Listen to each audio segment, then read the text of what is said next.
Hi friends, welcome back to my channel.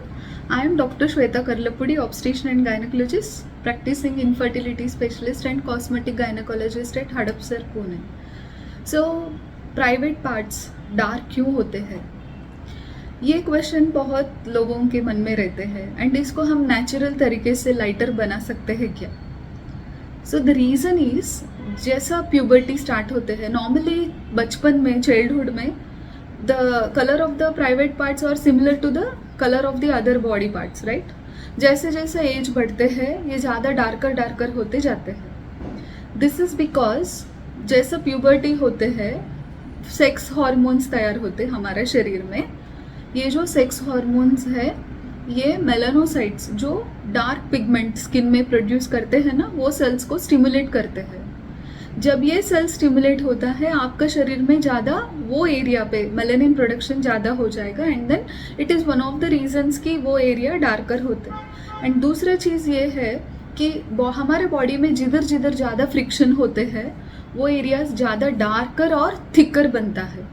So because rubbing की वजह से as a natural phenomenon हमारा skin क्या करते हैं, रब करके करके इधर इंजुरी हो सकता है, डैमेज हो सकता है करके हाइपर केरेटोसिस ज़्यादा थिकर स्किन प्रोड्यूस करते हैं वो एरिया में एंड ज़्यादा डार्कर स्किन मेलानोसाइट्स भी स्टिमुलेट होते हैं.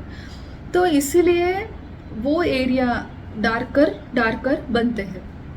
सो जिसका वेट ज़्यादा है ओबेसिटी, सो ओबेसिटी में the rubbing is more near the thighs, so that's why the skin is more darker for more obese people compare to the people who are having normal weight.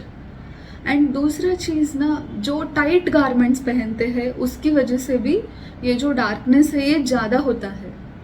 And continuous rubbing, scratching, itching ये करने की वजह से भी वो area और ज़्यादा darker बन सकते हैं. एंड कंटिन्यूसली उधर कुछ इन्फेक्शंस रहा, infection will cause etching and itching हुआ, कुछ भी इन्फेक्शन हुआ वो एरिया ऑटोमेटिकली ज़्यादा डार्कर हो जाते हैं. सो एक चीज़ होते हैं polycystic ovarian disease, insulin resistance, जिसका बॉडी में इंसुलिन का प्रमाण ज़्यादा है, इंसुलिन रेसिस्टेंट है, मतलब जिसको आगे होके डायबिटीज़ होने का चांसेस रहते, ओबीज पेशेंट्स, उन लोगों का हर जगह जिधर लाइक नेक रीजन पे, एक्सिलरी रीजन पे, ग्रॉइन रीजन पे स्किन ज़्यादा डार्कर और थिकर वेलवेटी स्किन, जिसको हम एक्यांथोसिस नाइग्रिकन्स बोलते हैं, ऐसा हम देख सकते हैं. सो प्रेगनेंसी में भी किसी को प्रेगनेंसी में स्किन डार्कर हो जाते हैं, ग्रॉइन्स और एक्सिलरी रीजन, ब्रेस्ट के फोल्ड्स पे. बट जैसे प्रेगनेंसी जाते हैं जो प्रेगनेंसी रिलेटेड चेंजेस आते हैं वो नॉर्मलाइज हो जाते हैं. एंड जो लोग वेट रिडक्शन किया ना उनका डार्कनेस ग्रेजुअली कम हो जाते हैं. एंड जो मैंने बताया पीसीओडी, उसको ट्रीटमेंट दिया तो ये डार्कनेस कम हो जाते हैं. हल्का कपड़ा पहनना है, लाइट क्लोथ्स पहनना, कॉटन क्लोथ्स पहनने का, and avoid scratching, rubbing that reason. Suppose वो एरियाज पे आपको कुछ इन्फेक्शंस रहा तो please go consult the doctor immediately, so that बहुत ज़्यादा इन्फेक्शन हो गया, स्किन बहुत डैमेज हो गया तब तो नहीं जाने का, बिकॉज बहुत डैमेज हो गया तो उसको वापस नॉर्मलाइज करने में ज़्यादा वक्त लगेगा.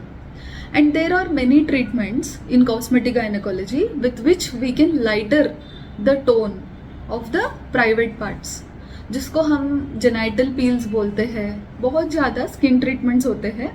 So with the proper opinion and advice of A cosmetic gynaecologist you can go through these procedures and you can get good results. So thank you so much.